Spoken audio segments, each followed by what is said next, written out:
Okay so अब आवाज नहीं, जीएससीबी क्या कर रहे हो तुम, पर्टिकुलर टाइम का यूज करना, कोई भी सब्जेक्ट हो, लेकिन टाइम का अच्छे से यूटिलाइजेशन करना, ऐसा ना हो कि टाइम वेस्ट हो रहा है। ओके सीबीएसई यहाँ ध्यान दो। एसएसटी में जेंडर रिलीजन कास्ट में हम कास्ट देख रहे थे। लास्ट लेक्चर में हमने जो पॉलिटिक्स होता है, पॉलिटिक्स में जो कास्ट के बेस पे जो पॉलिटिक्स होता है वो देखा, लेकिन वहां पर कई लिमिटेशंस भी है। That limitations, those limitations we are going to see. So limitations of caste in politics, तो क्या लिमिटेशंस भी है। फर्स्ट पॉइंट 3 मार्क में ये पूछा जा सकता है, और अगर पूरा पूछ लिया कि भाई right short note on caste in politics, okay, तो पूरा लिख दो। पहले जो थियरी हमने पढ़ा वो भी, at the same time limitations भी, पूरा पूरा। ओके चलो, पहला, no parliamentary constituency have the majority of one caste so that candidate has to win the support of more than one caste to win the election. मतलब कि कोई भी ऐसी कॉन्स्टिट्यूएंसी ही नहीं है, कोई भी ऐसी कॉन्स्टिट्यूएंसी ही नहीं है कि वो कॉन्स्टिट्यूएंसी में सिर्फ एक ही कास्ट के लोग रह रहे हैं। ओके मतलब कि ऐसा समझो, कॉन्स्टिट्यूएंसी मतलब जैसे भरूच सीट, सिंपली समझ में आ जाए तो सीट, भरूच कॉन्स्टिट्यूएंसी मतलब भरूच की सीट। तो क्या भरूच ऐसा है कि भाई एक ही कास्ट के लोग रहते हैं? नहीं, ऐसी कोई जगह नहीं है। मतलब अगर कोई ऐसी जगह भी होगी तो कॉन्स्टिट्यूएंसी ऐसे डिवाइड की है।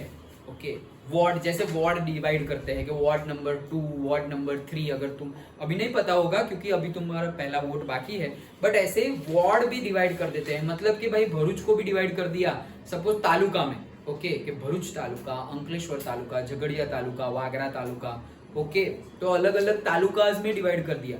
तो अभी कोई एक कम्युनिटी और एक कास्ट पर्टिकुलर जगह पे रह रही होगी, बट पूरे भरूच में क्या वही कम्युनिटी या कास्ट है? नहीं। दैट मीन्स कि सबको, कोई भी खड़ा हो एज अ कैंडिडेट, बट उसको सारे कास्ट के लोगों के वोट्स चाहिए। सिर्फ एक कास्ट को वो प्रिफर करेगा कि भाई तुम लोग मुझे जिता दो तो मैं तुम्हारा ये कर दूंगा वो कर दूंगा, तो सिर्फ वो ही लोग थोड़ी है पूरी कॉन्स्टिट्यूएंसी में, दूसरों को भी तो रूल करना है। समझ में आ रहा है? सो ऐसा कोई है ही नहीं, नो पार्लियामेंट्री कॉन्स्टिट्यूएंसी, कोई ऐसी कॉन्स्टिट्यूएंसी ही नहीं है जहां पे एक ही कास्ट के लोग रह रहे हो। मतलब क्या कि जो भी कैंडिडेट है उसको मल्टीपल कास्ट के लोगों से वोट चाहिए। मतलब वो कोई एक ही कास्ट के टॉवर्ड्स में फुलफिल, मतलब से सेटिस्फाइंग और से ऑब्लाइजिंग नेचर का नहीं रह सकता। ओके कोई एक ही कास्ट की डिमांड्स को वो फुलफिल नहीं कर सकता। क्यों? क्योंकि अगर उसने ऐसा किया तो वो कॉन्स्टिट्यूएंसी में दूसरी भी कास्ट है, वो लोग नेक्स्ट टाइम से उसको वोट ही नहीं देंगे। ये बंदा तो नहीं है भाई, सिर्फ उसकी कास्ट के लिए ही काम करता है, ओके, हमारे लिए काम ही नहीं करता, वोट ही नहीं देंगे। तो वैसी कोई कॉन्स्टिट्यूएंसी है ही नहीं। समझ में आया? Okay second point, no candidate और political party gets the vote of all the voters of a caste और कम्युनिटी। मतलब कि एक कास्ट के सभी वोट कोई एक ही बंदे को मिल जाए, ऐसा होगा ही नहीं। क्योंकि भाई कितने कितने टाइप के दिमाग वाले लोग होते हैं एक कास्ट में, एक फैमिली के ही नहीं मिलेंगे। कास्ट तो बहुत बड़ी चीज हो गई। एक ही फैमिली में 5 लोग हैं सपोज, 5 के 5 ऐसा हो सकता है कि अलग अलग वोट दे, या एटलीस्ट 2 लोगों को 2 ग्रुप में बंट जाए, 2 ने इधर दिया और 3 ने इधर दिया। ऐसा भी हो सकता है 2 ने कहीं और दिया, 2 ने कहीं और दिया, 1 ने कहीं और दिया। ऐसा भी हो सकता है 5 ने कहीं पे और दिया। लेकिन probability to give vote all 5 to 1 person, वो कितनी मिनिमम है प्रोबेबिलिटी कि सबने एक ही बंदे को वोट दिया? वो प्रोबेबिलिटी सबसे कम है। सबसे कम प्रोबेबिलिटी वही है कि 5 के 5 ने मिलके एक ही पर्सन को वोट किया। Okay so that is the thing. And when people say that a caste is a vote bank of one party, that means large proportion of the voters of the caste will vote to the party, but not all. मतलब cast अगर vote bank है एक party का, तो उसका कहने का meaning क्या है कि वो कास्ट के मेजोरिटीली लोग वो बंदे को वोट करेंगे। लेकिन वहां वर्ड आता है मेजोरिटी, सबके सब करेंगे ऐसा नहीं है। जनरली नॉर्थ गुजरात बोल रहा था, नॉर्थ इंडिया में ऐसे वोटिंग होती थी।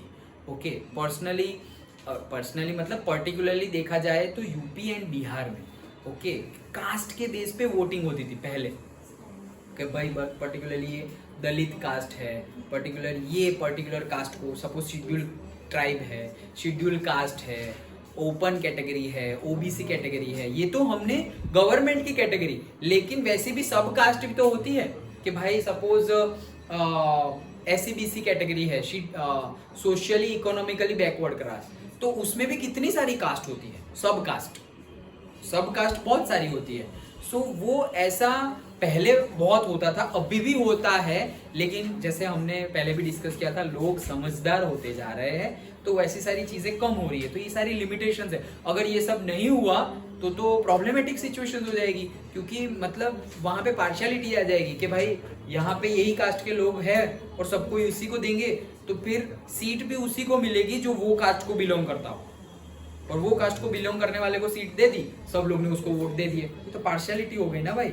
अगर दूसरों के पास मतलब वही कास्ट के लोगों को दूसरे किसी को वोट देना है, जो अच्छा काम करता है, सपोज वो काम अच्छा नहीं करता और दूसरा कोई अच्छा करता है, उसको वोट देना है, ऑप्शन ही नहीं है उसके पास। Okay, so that is the thing. समझ में आ रहा है? Okay. Then many political parties put up candidate from the same caste.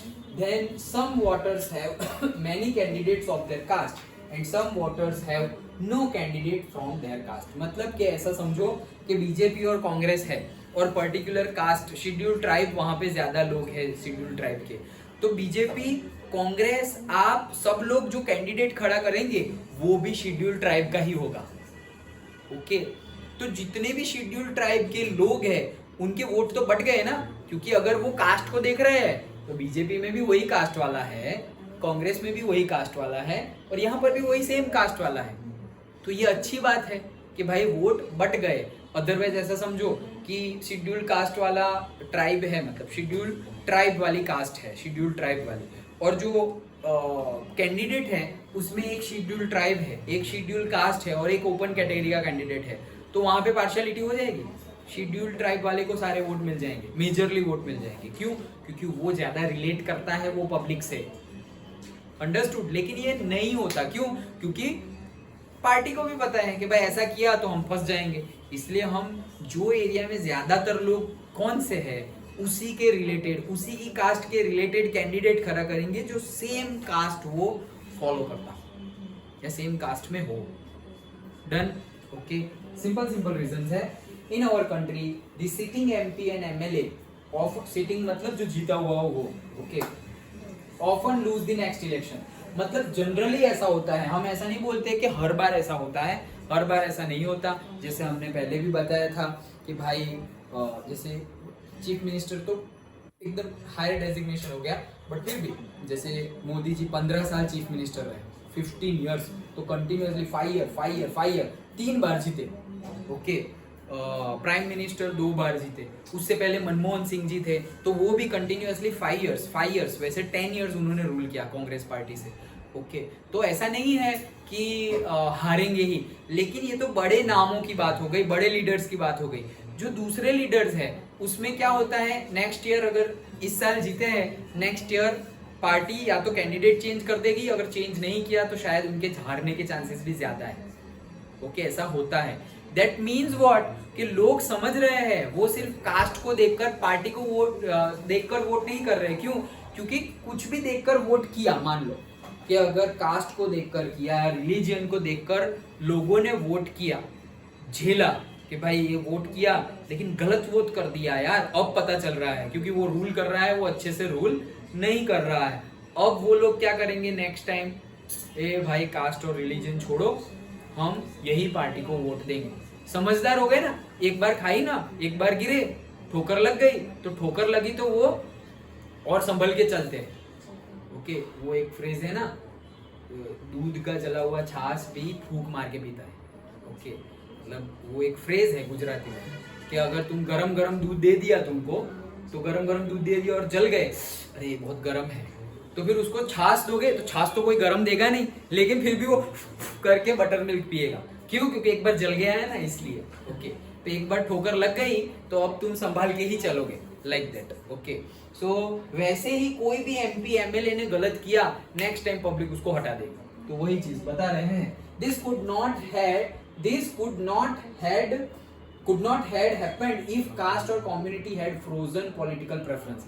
अब ऐसा कभी नहीं होता कि अगला इलेक्शन, फिर तो वो कंटिन्यूअसली इलेक्शन जीतते ही रहते या हारते ही रहते, लेकिन कभी जीतते हैं कभी हारते हैं। मतलब कि सोच रही है पब्लिक कि लास्ट टाइम तो हमने रिलीजन के बेस पे वोट दे दिया था और फिर हमें पता है कि क्या हुआ, इस टाइम हम बेवकूफ नहीं बनेंगे। लास्ट टाइम तो हमने कास्ट के बेस पे वोट दे दिया था और हमें पता है कि हम 5 साल से क्या झेल रहे हैं।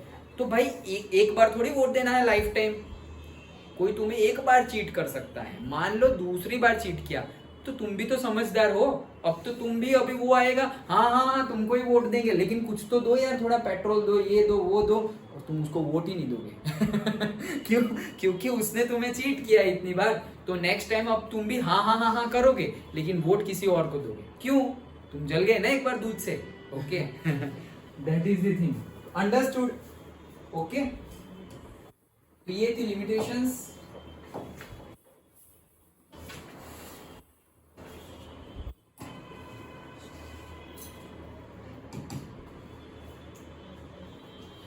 और इस सब के बाद ओके, हमने कास्ट इन पॉलिटिक्स देखा, अब पॉलिटिक्स इन कास्ट।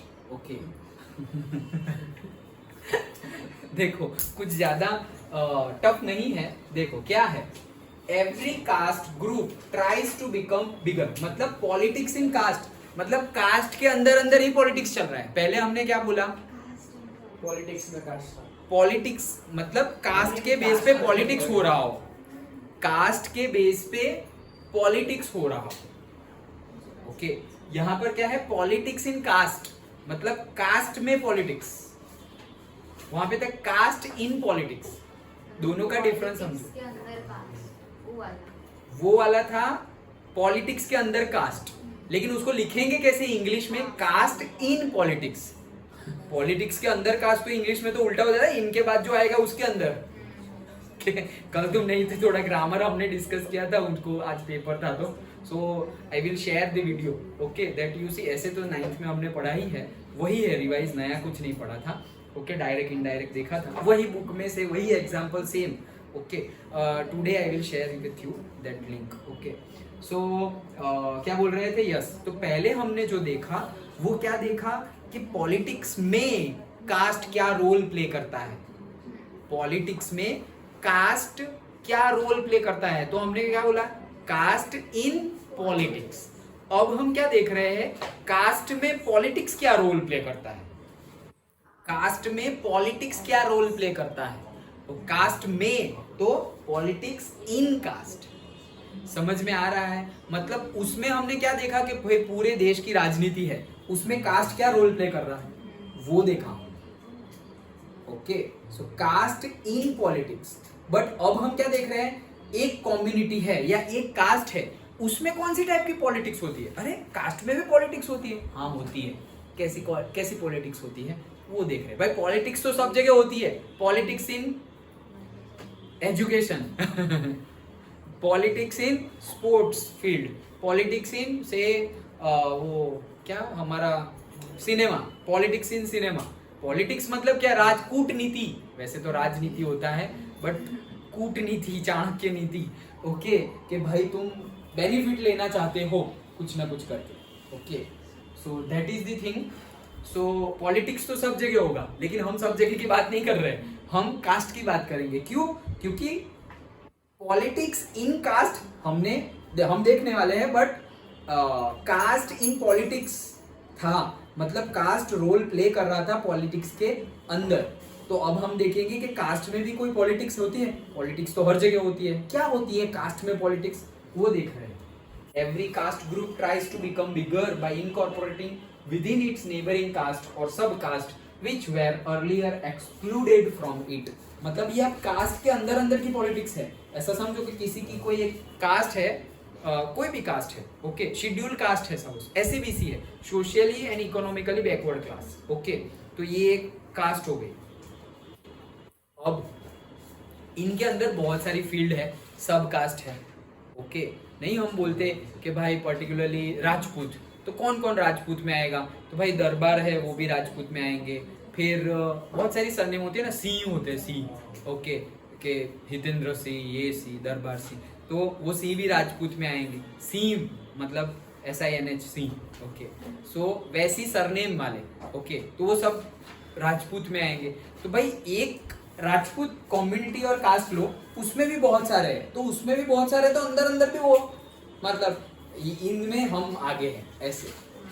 मतलब दरबार बोलेंगे ओरिजिनल राजपूत तो हम ही हैं, ये लोग तो बाद में आए, लाइक दैट। फिर वो सिंह वाले बोलेंगे अरे ओरिजिनल हम ही थे, लेकिन नाम इनका पहले हो गया। मतलब लड़ेंगे अंदर अंदर, अंदर अंदर मतलब अंदर अंदर लड़े, मतलब पॉलिटिक्स। तो पॉलिटिक्स इन पर्टिकुलर कास्ट, समझ में आया? तो पर्टिकुलर कास्ट में भी लोग मतलब पॉलिटिक्स होता है, झगड़ते हैं, लड़ते हैं।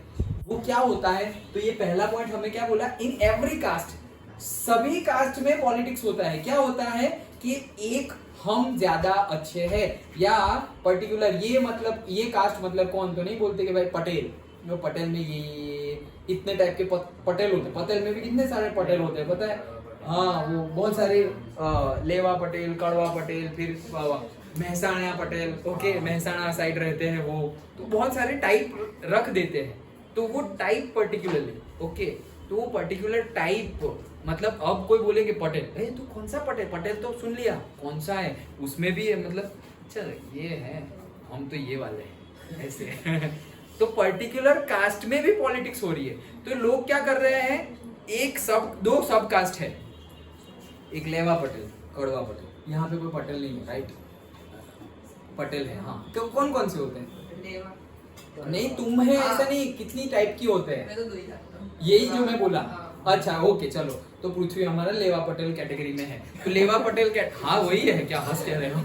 सो लेवा पटेल कैटेगरी में है, मान लेते हैं कि निर्भय कड़वा पटेल कैटेगरी में है, ओके, मान लेते हैं। सो अब दो कैटेगरी हो गई, अब एक सब कैटेगरी है, पटेल इज दी कास्ट, अब उसमें एक सब कास्ट है लेवा पटेल, दूसरी एक कैटेगरी है सब कास्ट की कड़वा पटेल। अब ये दोनों हमारी कास्ट ऊपर है, फिर हमारी मतलब वैसे अगर दूसरी कास्ट के साथ बोलना है ना तो बोलेंगे हम दोनों की कास्ट बेटर है, मतलब अगर तुम लोग आए ना तो वो दोनों मिलके तुम्हारे सामने लड़ेंगे। समझ में आ रहा है? अगर कोई आया सामने तो दोनों मिलके तुम्हारे सामने लड़ेंगे, लेकिन अगर तुम लोग सामने नहीं आए तो वो अंदर अंदर एक दूसरे के साथ लड़ेंगे। समझ में आ रहा है? जैसे कि महाभारत में था, ओके, पूरा कौरव पांडव के ऊपर किसी ने युद्ध किया तो दोनों साथ में मिलकर लड़ते थे कि भाई तुमने ऐसे कैसे युद्ध कैसे कर दिया, अटैक कैसे किया हमारे ऊपर। ओ भाई पता है कौन कौन है यहाँ पर, पूरे कौरव है, पूरे पांडव है, भीष्म पितामह, ये वो, तो साथ मिलकर लड़ते थे। लेकिन अगर कोई लड़ने वाला है नहीं तो फिर अंदर अंदर लड़ते थे। वैसे तो सब कैटेगरी के लोग भी अपनी अपनी सब कास्ट को ऊपर रखने के लिए, हायर रैंक देने के लिए पॉलिटिक्स खेलते थे। वो है पहला पॉइंट। समझ में आया? अब पढ़ता हूं तो अच्छे से और समझ में आएगा। Every caste group tries to become bigger, sub caste दोनों बिगर बनने का ट्राई करेंगे। बाय कैसे बिगर बनने का ट्राई करेंगे? By incorporating within its neighbouring caste, मतलब उनकी जो नेबरिंग कास्ट होगी उनके साथ वो इनकॉर्पोरेशन कर देंगे, मतलब जुड़ जाएंगे। ओके, और sub caste which were earlier excluded from it. Suppose ऐसा समझो कि हिमांशु है, ओके, हिमांशु ना लेवा पटेल में आता है ना कड़वा पटेल में आता है, लेकिन सपोज हिमांशु महसाणा का है और महसाणा पटेल में आता है, लेकिन हम अभी बात क्या कर रहे हैं, दो ही टाइप के पटेल हैं, ओके, एक तो लेवा पटेल, कड़वा पटेल। लेकिन अब ये दोनों क्या ट्राई करेंगे, हिमांशु को ऐसे वो क्या बोलते हैं, ब्राइब देने की ट्राई करेंगे, तू हमारे साथ आ जा, तू हमारे साथ आ जा। निर्भय बोलेगा तू हमारे साथ आ जा, वो बोलेगा तू हमारे साथ आ जा। क्यों? क्योंकि मेजोरिटी बढ़ जाएगी ना, उनकी क्वांटिटी भी बढ़ गई। ओके, कि भाई एक देखो, पहले तो सिर्फ दो ही लोग थे, वन ऑन वन था, ओके, अब हम दो है, हम बड़े हो गए, और तुम्हारे पास कौन है, तुम्हारे साथ कोई नहीं, ओके, लाइक दैट। तो इसको मतलब ये कैटेगरी में था ही नहीं, ये दोनों कैटेगरी में, लेकिन इसकी भी एक अलग कैटेगरी थी, उसको बोला तू अपनी कैटेगरी भूल जा और तू लेवा पटेल बन जा, या फिर तू कड़वा पटेल बन जा, ऐसे अपनी कैटेगरी छोड़, ऐसे। समझ में आ रहा है? तो उसको तुम दोनों ट्राई कर रहे हो कि इनकॉर्पोरेट करें, तुम मेरे साथ आ जा। क्यों? क्योंकि तुम्हें बिगर बनना है इसलिए। Understood? Okay. Next, various caste groups had to enter into coalition with other caste and thus enter into a dialogue and negotiation। तो यही सेम एग्जांपल अच्छा बन गया है। ओके, अब क्या बोल रहे हैं कि हिमांशु को भी उसके साथ या इसके साथ मिलना ही पड़ेगा। क्यों? अकेला तो उसका वैल्यू बहुत कम है। वैल्यू अगर हम पटेल कम्युनिटी की बात करें तो दो ही कम्युनिटी की बात करेंगे भाई, वो और ये। ओके, इनकी भी बात करेंगे लेकिन उनकी इतनी इंपॉर्टेंस नहीं देंगे जितनी इनको दी है। तो अब ये क्या ट्राई करेगा कि भाई मुझे या तो इनके साथ चले जाना है या तो इनके साथ चले जाना है, सो दैट मेरा खुद का इंपॉर्टेंस बढ़ जाएगा। वो ये ट्राई करेगा। तो चले जाएंगे मतलब उसके लिए बातचीत तो करनी पड़ेगी। फिर बोलेंगे कि चलो मैं तुम्हारे साथ आ जाता हूँ, मुझे क्या मिलेगा? तो बार्गेनिंग, नेगोशिएशन होगा। तो वही चीज बोल रहे हैं कि जो कास्ट ग्रुप है had to enter into coalition government, गठबंधन। ओके, कोलिशन कि भाई वो उसके साथ गठबंधन कर देगा या इसके साथ गठबंधन कर देगा और दोनों मिलने का ट्राई करेंगे, सो दैट उसका खुद का भी इंप्रूवमेंट हो और वो जिसके साथ मिल रहा है वो दोनों का भी, मतलब खुद का भी हो और जिसके साथ मिल रहा है उसका भी हो। तो वो ट्राई करेंगे। समझ में आया? वो ट्राई करने के लिए क्या करना पड़ेगा भाई? नेगोशिएशन करना पड़ेगा, डायलॉग डिलीवरी मतलब बातचीत करनी पड़ेगी, कंजर्वेशन करना पड़ेगा, कंजर्वेशन नहीं कन्वर्सेशन करना पड़ेगा। समझ में आया? Okay. And third point, new kinds of caste group have come up in the political Arena like backwards and forward caste group. तो अब तो नए नए आने लगे। मतलब पहले ऐसा कुछ था नहीं, लेकिन लोग खुद ब खुद ही नया बना रहे हैं कि हम फॉरवर्ड कास्ट है, हम बैकवर्ड का। मतलब जो फॉरवर्ड बन गए खुद, वो दूसरे को बोल देंगे हम फॉरवर्ड है और वो बैकवर्ड है। खुद ही बन गए नए नए, गवर्नमेंट ने नहीं बनाए। लोगों की बिलीफ सिस्टम से कि भाई इसमें हम लोग आगे है, हमारा बिगर रैंक है तो हम फॉरवर्ड ग्रुप है, और हमारे ही है लोग लेकिन वो बैकवर्ड में आते हैं वैसे। हाँ बोलो। फॉरवर्ड सोशली, दोनों सोशली भी इकोनॉमिकली भी, दोनों तरीके से। ओके, दोनों तरीके से फॉरवर्ड और दोनों तरीके से बैकवर्ड। हाँ बोलो। सर अगर गवर्नमेंट पूरा कास्ट सिस्टम हटा देता है, that is the best thing. लेकिन होगा ऐसा लगता है, क्योंकि कोई बड़ा डिसीजन बाकी हो मोदी जी के लिए तो यही है। दो डिसीजन बड़े हैं, एक पाकिस्तान ऑक्यूपाइड कश्मीर लाना है और दूसरा रिजर्वेशन हटाना है। बड़े डिसीजन, जो बड़ी चीज, तो सब कुछ कर लिया भाई बड़ा बड़ा तो। ओके, अब तो सब डरते भी है नेबरिंग कंट्रीज के, भाई अटैक नहीं कर सकते। चाइना भी डरता है। ओके, तो सारी कंट्रीज, अभी देखा वो मालदीव का तो क्या हाल हो गया।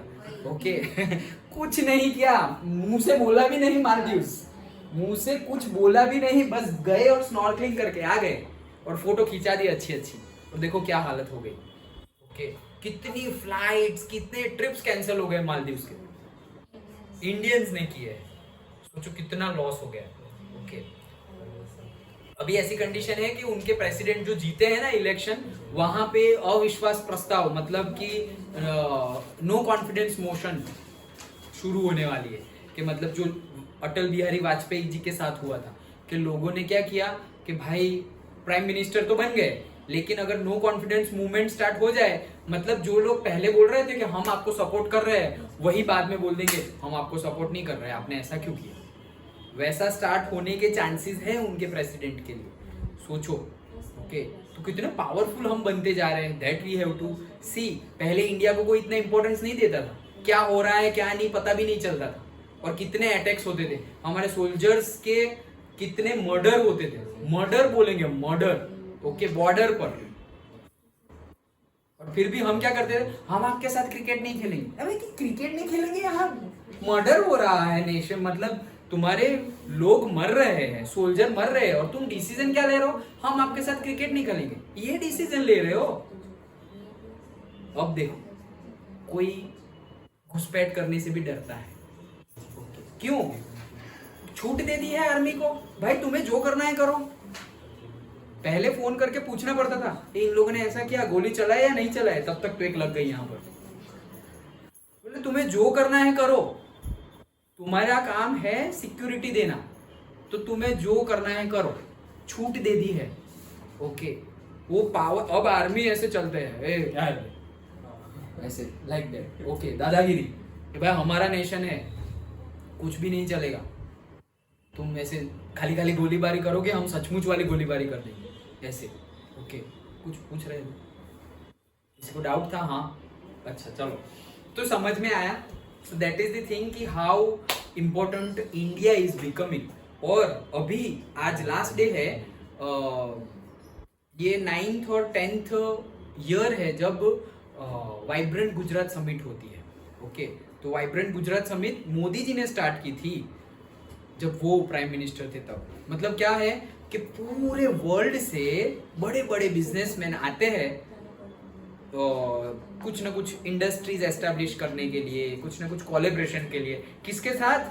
Not Indian government, Gujarat government के साथ। क्योंकि समिट का, जैसे अभी G20 समिट हुआ था दिल्ली में, तो सबने बिजनेस पार्टनरशिप और सब कुछ किया था।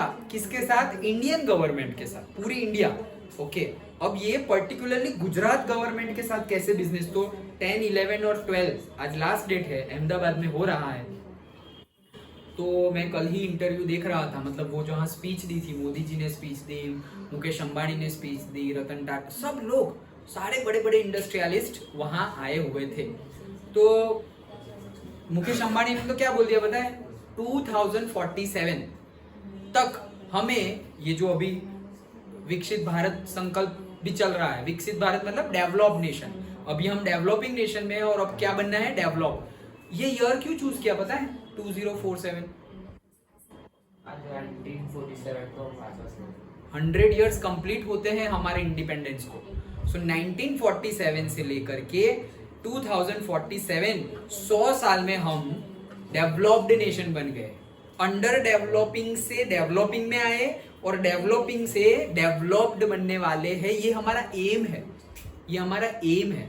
ओके और लास्ट 25 इयर्स बाकी है, अभी हम 23 में है और 47, तो मतलब 25 इयर्स है approx. Okay so approximately 25 years है। तो इसको पर्टिकुलरली नाम दिया है अमृत काल। ओके कि ये जो 2047 को हमारे 100 इयर्स कंप्लीट होंगे, तो ये लास्ट 25 इयर्स हमें ऐसे काम करके दिखाना है सारे इंडियंस को। देखो ये संकल्प किया है, ये सिर्फ संकल्प किया है। संकल्प के टाइम पे God give Modi ji long life, but सोचो कि 2047 में किसकी हेल्थ कैसी होगी, क्या होगा। But as a prime minister तुमने ये डिसीजन लिया, दैट इज इंपॉर्टेंट। ओके उस स्पीच में ऐसा ऐसा बोला है, मतलब कि अभी हम वो नहीं डिस्कस कर सकते, नहीं तो हमारा ये, बट वेरी गुड। तो ऐसा सब हो रहा है, पहले ऐसा सब नहीं होता। मुकेश अंबानी ने ऐसा बोला कि 2047 तक हम वर्ल्ड की 3rd लार्जेस्ट इकोनॉमी बन जाएंगे, मतलब इकोनॉमिकली डेवलप तो हो ही जाएंगे। और कुछ पर्टिकुलर वैल्यू भी बोली थी कि $35 ट्रिलियन जीडीपी, मतलब वो पूरा हमारा हो जाएगा। और 35 ट्रिलियन में तो 3 ट्रिलियन तो सिर्फ और सिर्फ गुजरात का बिजनेस होगा, सिर्फ गुजरात का। 35 ट्रिलियन में से $3 ट्रिलियन ना, ट्रिलियन डॉलर, वो सिर्फ गुजरात का होगा ऐसे। और उसके लिए मैं खुद देखूंगा कि रिलायंस उसके लिए क्या पार्टिसिपेट करता। और बहुत बड़े बड़े सेंटेंस भी बोले कि Reliance was, Reliance is and Reliance will be a Gujarati company, ऐसे बोला। तो सब ऐसे तालियां मारा रहे। ओके कि रिलायंस गुजराती कंपनी थी, है और गुजराती कंपनी ही रहेगी। और 2036 मतलब 36-37 में ओलंपिक के लिए हम बिड करने वाले हैं। जो ओलंपिक होता है वर्ल्ड वाइड, ओके तो हम बिड करने वाले हैं, मतलब इंडिया में ओलंपिक होगा पहली बार। उसके लिए भाई पैसे चाहिए, तो वो है, सब बड़े बड़े दिग्गज इकट्ठा होंगे, टाटा, बिरला, अंबानी, सब लोग। ओके कि भाई वो पैसे। फिर ग्रीन एनर्जी में हम 2nd 3rd नहीं, पहले बनने वाले हैं। ओके नेक्स्ट 5 इयर्स में वैसे रिजोल्यूशन लिए हुए हैं कि हम ऐसा करेंगे कि हम ग्रीन एनर्जी में, मतलब यही सब, ग्रीन एनर्जी मतलब रिन्यूएबल, ओके उसमें हम इतने आगे बढ़ जाएंगे। बहुत सारे ऐसे क्या बोलेंगे रिजोल्यूशन लिए हुए हैं, उसके ऊपर काम करने हैं। इतना कुछ बोला है ना 2 दिन में, तो शेयर मार्केट में रिलायंस 200 पॉइंट अप चला गया है, लोग मालामाल हो गए हैं। ओके जिसके पास शेयर्स थे वो। हाँ बोलो। मतलब मैंने भी सुना था कि अभी कुछ गुजरात में सोलर पैनल का भी प्लान किसी ने दिया है सेटअप। शायद रिलायंस रिलायंस का तो है ही ऑलरेडी, मे बी। ओके, और एक नई बात पता है, ये मालदीव्स का होने के बाद रतन टाटा ने बोला है कि जो ताज है ना, ताज, वो ताज टाटा ग्रुप की है, ताज होटल जो मुंबई में भी है वर्ल्ड फेमस। ओके, तो वो टाटा ग्रुप की है, तो वैसी 2 ताज की रिसोर्ट टाटा ग्रुप बनाने वाला है। कहाँ पे? मालदीव से। अरे लक्षद्वीप में। ओके, सो 2 ताज होटल और से रिसोर्ट टाटा ग्रुप बनाने वाला है। कहां पर? लक्षद्वीप में। 2, एक नहीं, 2। ओके, सोचो, अभी तक तो नहीं था, लक्षद्वीप तो पहले से ही इंडिया का पार्ट है भाई। अब क्यों सब जागे? सिर्फ एक पानी में डुबकी की वजह से सब जाग गए। Okay, that is the thing. Now next, हम क्या कर सकते हैं? Factors that are breaking down caste hierarchy. Okay, तो ये भी पूछा जा सकता है इंपॉर्टेंट 1 मार्क में, 2 मार्क में, कि कौन से फैक्टर्स है they are important to break down the caste hierarchy. Caste hierarchy मतलब पर्टिकुलर जो हायरार्की हम वहां देख रहे थे। ओके, कहाँ पे? कि भाई गांधी परिवार ही रूल कर रहा है। ओके, सोनिया गांधी, फिर इंदिरा गांधी, सब कोई गांधी गांधी गांधी गांधी चल रहा है। ओके, तो वो हायरार्की है एक, मतलब वो दूसरे किसी को चांस ही नहीं दे रहे हैं। तो वैसा ही कास्ट में भी होता है, जैसे कि यहाँ पे भी होता था। कहाँ पे? बिहार में। ओके, मुलायम सिंह यादव, फिर उनका बेटा अखिलेश यादव, फिर उनके भी मतलब रिलेटिव्स ही सब लोग, बेटा बेटी या फिर पोता पोती तो होंगे, तो अदरवाइज कोई भी मतलब रिलेटिव्स ही रूल कर रहे हैं। टिकट भी उनको ही मिल रही है, जीत भी वही रहे हैं। तो ये तो एक ही कास्ट के लोग बार बार जीत रहे हैं। तो उसे ब्रेक डाउन करने के लिए हमें क्या करना है? ये चीजें करनी है। क्या क्या? सबसे पहला इकोनॉमिक डेवलपमेंट करना पड़ेगा, पैसे लाने पड़ेंगे, जॉब्स देनी पड़ेगी, तो काम होगा। ओके, क्योंकि ऐसा डेवलपमेंट होगा तो फिर कोई बैकवर्ड रहेगा ही नहीं ना, कोई बोलेगा ही नहीं कि हम ये कास्ट के हैं। ओके, हम सोशली इकोनॉमिकली बैकवर्ड है, हमें थोड़ा रिजर्वेशन चाहिए, कोई मांगेगा ही नहीं। क्यों? सब कुछ मेरिट बेस हो गया है। हाँ, तुम्हारे क्वेश्चन का आंसर के बड़े टॉपिक ये 2 है। ओके, कि रिजर्वेशन हटाओ, लेकिन यहाँ पे प्रॉब्लम क्या है पता है? कि वोट्स चले जाएंगे।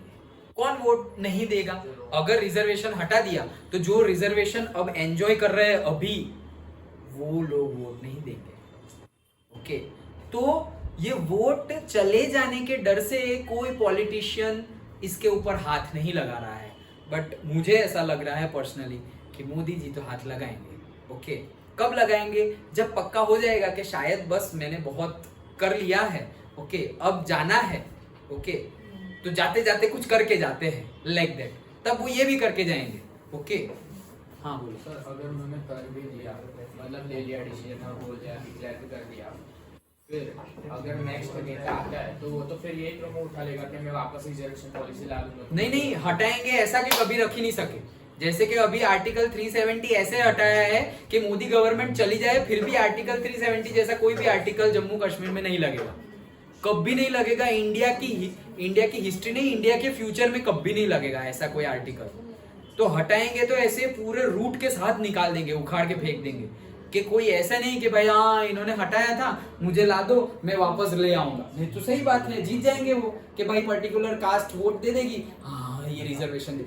ऐसा ही किया था कांग्रेस ने, ऐसा ही किया था, लेकिन वो एक अच्छा डिसीजन था तब, और उसका एक रूल था कि 15 इयर्स तक रिजर्वेशन देना है। कितने इयर्स तक? 15 इयर्स तक। और वो था आई थिंक सो 1965 तक रिजर्वेशन देना। 1965 पॉलिसी ऐसे सजेस्ट की थी डॉक्टर भीमराव अंबेडकर।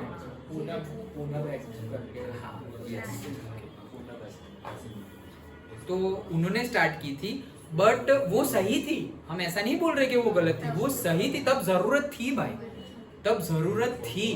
अभी आज की डेट में ऐसा है कि भाई, आज ही मैं वीडियो देख रहा था कि ऐसे मजाकिया वीडियो था कि भाई एक बंदा जा रहा है और उसने कुछ परचेज किया शॉप में से, तो पैसे देने की बारी आई तो बोले स्कैनर है नहीं, तो बोले मोबाइल से ही स्कैन कर दो।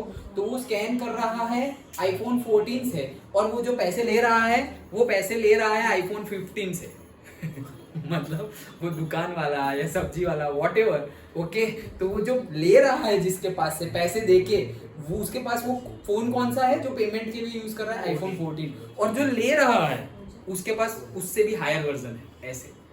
तो मतलब वैल्यू क्या रह गई उसके पास और इसके पास। अगर तुम फोन के बेस पे डिसाइड करते हो कि कौन अमीर कौन गरीब, तो भाई ये ज्यादा अमीर है, तुझसे ज्यादा यूज करता है, अच्छा मॉडल यूज करता है, ओके। वो तो एक फनी वीडियो था कि भाई एप्पल तुम कुछ करो कि पता चले कि किसने कैश पे लिया है और किसने ईएमआई पे लिया है। हाँ, ऐसे सब फनी वीडियोस आते हैं, ओके। ऐसे तो एक तो ऐसा था कि भाई ऐसा बता दो कि ईएमआई वाले आईफोन पे कॉल करे ना तो कॉलर ट्यून बदनी चाहिए, आप जिसे कॉल कर रहे हैं वो उसने फोन ईएमआई पे लिया है। तो ये तो सिर्फ फनी वीडियो था, बट कहने का मीनिंग है कि ये पार्शियलिटी जानी चाहिए ना, तो वो कब जाएगी, इकोनॉमिक डेवलपमेंट हो जाएगा। ए सभी इकोनॉमिक डेवलप्ड है भाई, किसी को कोई रिजर्वेशन या कुछ देने की जरूरत नहीं है, कोई कास्ट को पर्टिकुलर फॉलो करने की जरूरत नहीं है। तो इससे ये होगा। दूसरा फैक्टर अर्बनाइजेशन, शहरीकरण। भाई गांव रखो ही मत, फिर बोलोगे कि गांव है इसलिए ऐसा है, गांव नहीं, सब कुछ शहरी है, अर्बनाइजेशन कर दो। शहरी है मतलब भाई गांव को ऐसे शहर नहीं बना देना है, फैसिलिटीज शहर जैसी देनी है, गांव को जगह उठा के कहीं रखना नहीं है, ओके। वहां पे भाई इलेक्ट्रिसिटी ना हो तो इलेक्ट्रिसिटी दो, कितने गांवों में हॉस्पिटल्स नहीं होती तो भाई हॉस्पिटल्स प्रोवाइड करो, कॉलेज स्कूल्स नहीं होती तो वो मतलब 5-6 गांव मिलके एक स्कूल है, भाई हर गांव में एक स्कूल लगा दो, हर गांव में एक स्कूल लगा दो, ओके। मतलब 5-6-10 गांव मिलकर एक हॉस्पिटल है, तो भाई छोटे छोटे क्लिनिक तो हर जगह लगा दो, ओके। नहीं तो फिर वही एक, पता नहीं तुम लोगों ने नहीं, एक चैप्टर आता था कि भाई मेडिकल इमरजेंसी हुई थी एक गांव में और फिर दूर गांव में दूसरे गांव में हॉस्पिटल था, ओके, वहां तक गए, वहां तक तो उसकी डेथ हो गई। वैसे तो बहुत मूवीज सीरियल में भी ये सीन ले आते हैं, लेकिन ये एक चैप्टर था, ये एक चैप्टर था पढ़ाई में कि भाई गांव में फैसिलिटी नहीं है, उसकी वजह से ऐसा हो गया, ओके। सो अर्बनाइजेशन करो। दूसरा और क्या कर सकते हैं, growth of literacy and education. भाई एजुकेशन और लिटरेसी पे ग्रोथ आए, एजुकेशन में ग्रोथ आए, लिटरेसी मतलब वही साक्षरता, ओके, पढ़े लिखे लोग। तो जितना लिटरेसी बढ़ेगी एजुकेशन बढ़ेगा, जैसे कि मैं तुम्हें बता रहा हूँ सब कुछ, ओके, तो भाई तुम्हारे अंदर उतर रहा है कितना, मैंने तुम्हें कुछ एक्स्ट्रा बता दिया, नहीं तो ये तो हम पढ़ लेते। तो एक्स्ट्रा बताया, उसका फायदा क्या है, उसका फायदा मेरा पर्सनल नहीं है, ओवरऑल फायदा है भाई कि सोसाइटी का, स्टेट का, नेशन का, हमारे इंडिया का फायदा होगा। क्या फायदा होगा कि तुम्हारी मेंटालिटी चेंज होगी। अगर पेरेंट्स बोल रहे हैं कि ऐसा है तो तुम बोल सकते हो नहीं नहीं पापा मम्मी हमारे पढ़ने में भी आता है, हमारे ट्यूशन के टीचर ने भी बताया है, सर ने भी बोला है कि अब ऐसा है, पहले के टाइम पे आपका इनपुट सही है लेकिन अब टाइम चेंज हो गया है, तो उसके अकॉर्डिंगली ये सारे चेंज आए हैं। You can tell them, okay. वो कब होगा, जब तुम उनकी बात सुनते हो और जब तुम अपनी बात भी आराम से बोलते हो तब, ओके। अगर तुम सुन ही नहीं रहे हो, अरे यार आपको समझ में नहीं आता ये, अरे यार तुम्हें क्या ज्यादा समझ में आता है, ये वर्ड तो कभी यूज मत करना कि आपको समझ में नहीं आएगा। जब हमें समझ में नहीं आता था, हमें बोलना नहीं आता था, तब वो सब समझ जाते थे, ओके। तो ये वर्ड तो कभी यूज नहीं करना है कि आपको समझ में नहीं आएगा या आप बहुत पुराने ख्यालातों वाले हो, ओके। ये सब हम सुनते हैं ना सीरियल्स, टीवी, उस सब में भी झगड़े होते हैं तो ऐसा बोलते हैं, ओके। बट हमें वो सब नहीं सीखना है वहां से, ओके। इसलिए तो रखो ही मत चैनल जरूर देखो ही मत टीवी भी। लेकिन अभी यहाँ पे भी प्रॉब्लम आ गई है, वो नहीं देखेंगे तो फोन आ गया है, फोन में ऐसी सब चीजें आती है। तो इट्स अप टू चॉइस, तुम्हें तो भाई सब कुछ मिलता ही जाएगा आसपास से, ये तुम्हारी चॉइस होनी चाहिए कि तुम वो चूज करते हो या नहीं करते, ओके। सो एजुकेशन, लिटरेसी पे ध्यान देना चाहिए, जैसे कि मैं तुम्हें बड़ा मतलब एजुकेशन दे रहा हूँ so that you should not take a wrong decision, at least तुम कुछ बन जाओ, ओके। तुम अगर ऐसे कोई डेजिग्नेशन पे पहुंच जाओ तो तुम वैसा कोई एक पॉजिटिव चेंज ला सको सोसाइटी में। वो कब आएगा, एजुकेशन होगा तब आएगा। अगर मैं सीधे भाई 5 पॉइंट है, इकोनॉमिक डेवलपमेंट, अर्बनाइजेशन, ग्रोथ करना है, ये वो दर बोल देता चैप्टर, तो भाई हम जो इन्वेस्ट कर रहे टाइम उससे आधे टाइम में कंप्लीट हो जाता, ओके। बट सिर्फ चैप्टर खत्म करना और सिर्फ मार्क्स पे ध्यान देना ही मोटो नहीं है। मार्क्स तो लाने ही है, वो तो तुम रट के भी लाओगे, ओके। बट समझना भी है, ओके समझना भी है कि भाई उसका इंपॉर्टेंस क्या है एकेडमिकली एज वेल एज हमारी सोसाइटी में, हमारी लाइफ में। Okay next occupational mobility. Occupational mobility ये लिखना, लेकिन समझने के लिए मैंने लिखा हुआ है जॉब्स। में लिखना क्या है ऑक्यूपेशनल मोबिलिटी, मतलब उसका मीनिंग क्या है, ज्यादा से ज्यादा जॉब्स क्रिएट की जाए। जॉब्स क्रिएट करेंगे, पैसे आएंगे, इकोनॉमिक डेवलपमेंट होगा, धीरे धीरे धीरे सब कुछ कनेक्टेड ही है। ओके तो ऑक्यूपेशनल मोबिलिटी होनी चाहिए। And last weakening of the landlords. Okay जो मतलब ऐसे ही चलता है ना कि एक बंदा किसी को लोन दे रहा है, फिर लेकिन वो इनफॉर्मल लोन है, वही हम पढ़ने वाले हैं आगे मनी क्रेडिट में। ओके कि भाई गुंडागर्दी चलती है, नहीं ऐसा ही होगा, या मैं पैसे तो दे रहा हूँ लेकिन इतने % इंटरेस्ट देना पड़ेगा। एक ही का चलता रहता है। लैंड मतलब जमींदारी, लैंडलॉर्ड्स मतलब जमींदार, और वो जो करता है वो जमींदारी, मतलब कि वो जिनके पास काम करवाता है उसका एक्सप्लॉयटेशन होता है। क्या होता है एक्सप्लॉयटेशन, मतलब 2 दिन का काम करवाया, पैसे दिए 1 दिन के, 12-12 घंटे काम करवा रहा है। भाई तुम्हारा 8 ही घंटे काम करवा, 8 घंटे ही काम करवाना है। ओके उससे ज्यादा गवर्नमेंट में नहीं है, और अगर उससे ज्यादा तुम करवा रहे हो तो उसको एक्स्ट्रा पैसे दो, जैसे कि कंपनी देती है ओवर टाइम। ओके वैसा कुछ करो, तो वैसा नहीं कर रहे हो मतलब क्या, उसका एक्सप्लॉयटेशन होता है। तो उनको वीकर करो, मतलब लैंडलॉर्ड्स को ये सब तोड़ो। वीकनिंग ऑफ द लैंडलॉर्ड्स मतलब क्या, अवेयरनेस फैलाओ। अवेयरनेस फैलाओ कि कोई लेबर है, ओके तो भाई तुम क्यों इतने काम कर रहे हो, और अगर कर भी रहे हो पैसे मांगो उसके पास। हम सोचेंगे ये मेरा कोई लेना देना नहीं है, मैं क्यों बोलूं, ऐसे नहीं। ग्रोथ हो रहा है तो बोलो, ग्रोथ हो रहा है उसका भी, तुम्हारा भी, या नेशन का, तो बोलो। और अगर if you are responsible to do that, okay अगर तुम एक गवर्नमेंट एम्प्लॉय हो, तुम्हारा काम है ये अवेयरनेस फैलाना, तो तुम्हें बोलना ही पड़ेगा ना। फिर तब तुम बोलोगे मुझे क्या लेना देना यार, अरे तुम्हें ही लेना देना है भाई, तुम्हारा काम है। ओके समझ में आ रहा है। सो that is the 5th point. That's it, यही था हमारे जेंडर रिलीजन एंड कास्ट। 12 घंटे इलीगल नहीं है, बट गवर्नमेंट ने बोला है कि 8 घंटे लीगल है, और अगर एक्स्ट्रा करवा रहे हो तो एक्स्ट्रा मनी देनी पड़ेगी। अगर एक्स्ट्रा मनी नहीं दे रहे तो इलीगल है। अभी नेक्स्ट आ गया है, एक और ऑप्शन आ गया है कि अगर एक्स्ट्रा मनी नहीं दे रहा है तो छुट्टी देनी पड़ेगी। छुट्टी जिसको हम कंपेंसेटरी ऑफ भी बोलते हैं, और शॉर्ट में बोलते हैं सी ऑफ। ओके कंपेंसेटरी का सी और ऑफ। सी ऑफ मतलब क्या कि सपोज तुमने किसी ने 16 घंटे काम किया, मतलब आज काम करना था 8 घंटे, लेकिन सपोज मैं सेकेंड शिफ्ट में आया और नाइट वाला आया नहीं, तो मैंने नाइट शिफ्ट भी कर दी। तो अब कंपनी के पास 2 ऑप्शन है, या तो तुम मुझे 1 दिन की छुट्टी दे दो क्योंकि मैंने 8 के बदले 16 घंटे काम किया है, या तो फिर तुम मुझे 8 घंटे की सैलरी नहीं 16 घंटे की सैलरी दो।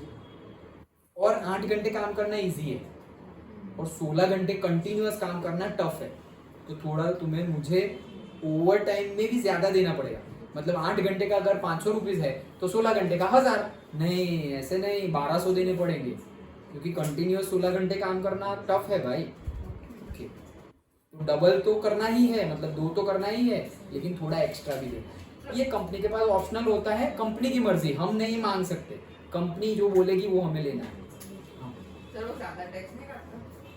टैक्स नहीं, वो ज्यादा टैक्स तो अगर तुम्हारी सैलरी ज्यादा है तो ज्यादा टैक्स कटेगा।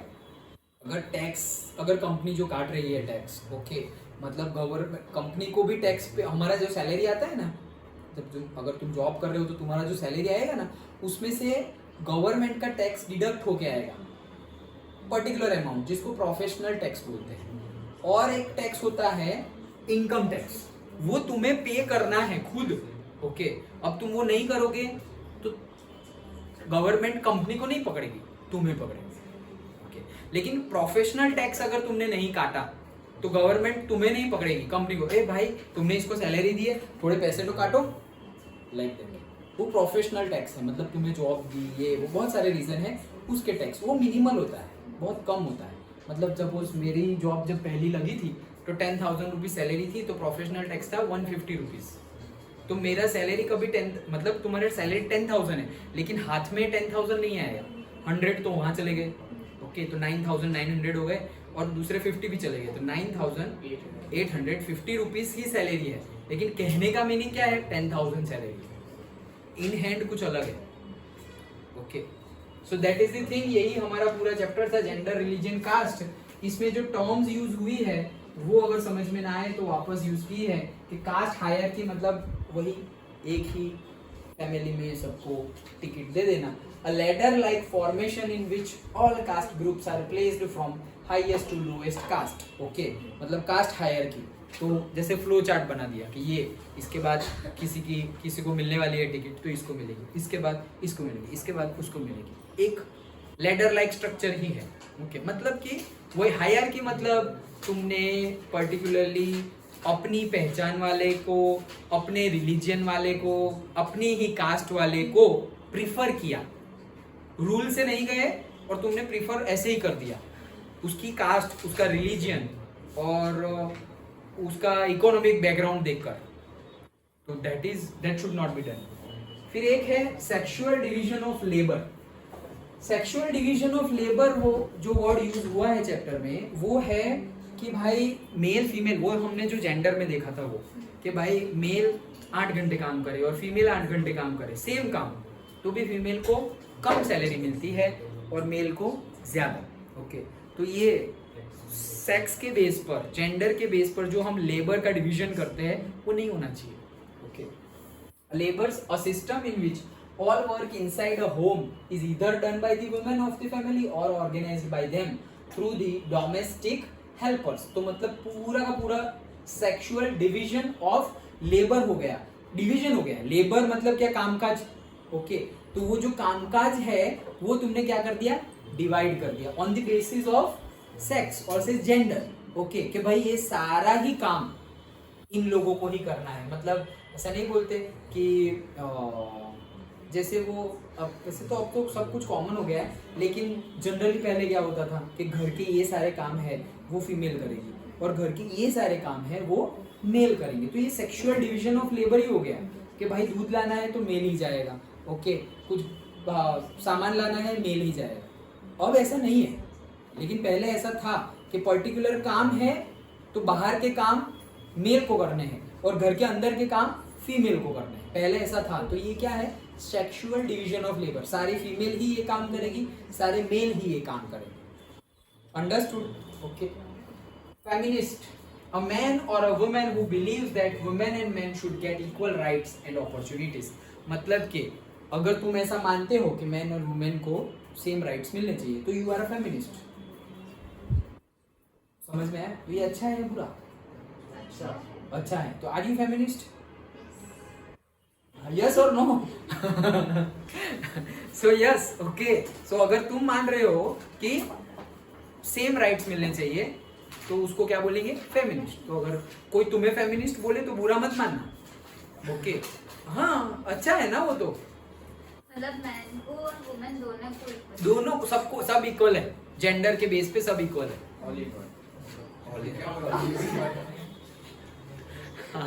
जेंडर के बेस पे मतलब सब all equal, all in one, all equal, okay.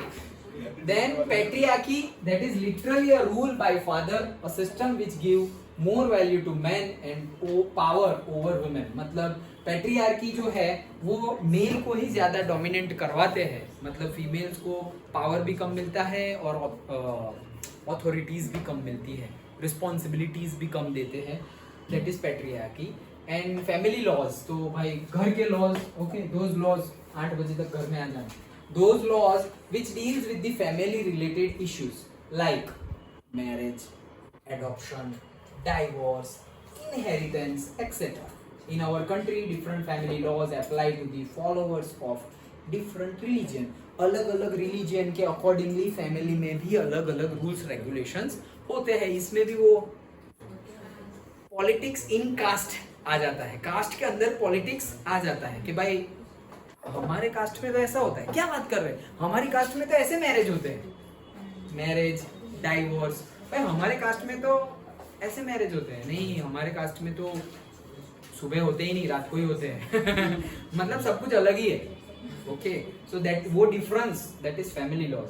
Urbanisation पता ही है भाई, शहरीकरण। Okay, shift of population from rural to urban area, ये तो शिफ्ट बोला है, एक्चुअली शिफ्ट नहीं होता। अर्बनाइजेशन मतलब गांव के लोगों को शहर की फैसिलिटी देना, शिफ्ट करना नहीं, मतलब कहने का मीनिंग वो है।